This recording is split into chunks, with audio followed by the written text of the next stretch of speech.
I strongly condemn this.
BJP state government is conspiring to stop the salaries of the Mission Shakti people.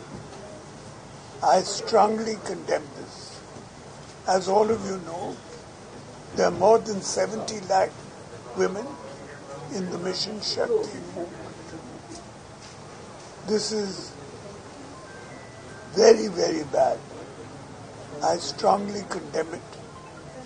We in the Biju Janata Dal have always supported the Mission Shakti movement. It is something that the state government had always supported, and we continue to support the Mission Shakti movement.